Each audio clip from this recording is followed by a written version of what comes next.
I came home on a Sunday evening. My bag still smelled of campfire and rain. When I opened the door to my room, it wasn't my room anymore. The bed was gone. My desk, my books, my life vanished.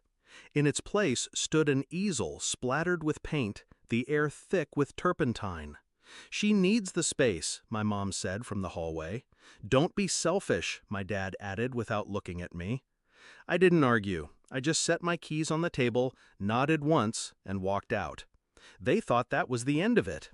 It's strange, the way betrayal burns differently when it comes from blood. I could have forgiven a thief. I could have forgiven a stranger. But this was my family telling me I didn't matter.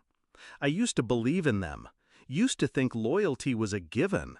I was the one who stayed quiet during their fights, who covered for my sister when she failed a class, who handed over my allowance to help with emergencies. They liked me best when I was invisible. That night, I didn't sleep. I sat at the bus station with my backpack and thought about everything I owned. Most of it still in that house, scattered or tossed aside. My things didn't matter. My space didn't matter.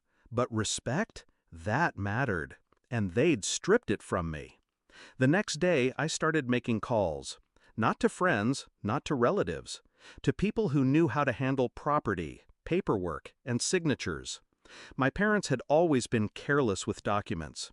My dad bragged about never reading the fine print. My mom signed anything if it was stapled. They'd forgotten that when Grandma died, she left the old lake house in my name.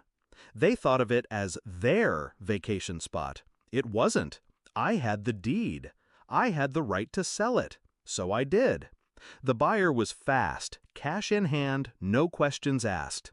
By Friday, the house was gone. Not physically, but legally. My parents found out when they drove up there for the weekend and were met by a locked gate and a very confused new owner. They called me. I let it ring. Then they texted, "What did you do?" I replied with 3 words. I needed space. They came back furious. My mom's voice was shaking, more from disbelief than anger. That was our family property. "No," I said, "it was mine. You should have read the will." They threatened to sue. I told them to go ahead. They did. Court was quiet, almost boring. The lawyer I hired was sharp, the kind who smiled only when he was about to cut someone in half with paperwork. Every document, every signature, every law was on my side. My parents sat there realizing they weren't just losing a house. They were losing the comfort of thinking I was powerless. When the judge dismissed their case, my mom looked at me like she was seeing me for the first time. My dad didn't look at all. My sister fiddled with her phone, pretending she didn't notice the tension crushing the room. I stood, gathered my papers, and said, "You're right. I shouldn't be selfish. So I'm giving you space. All the space you want." And I walked away. I never went back to their house. They kept calling for a while, then they stopped. People ask if I miss them. I tell them I don't miss people who teach me I'm disposable. I don't miss 4 walls that can vanish without warning.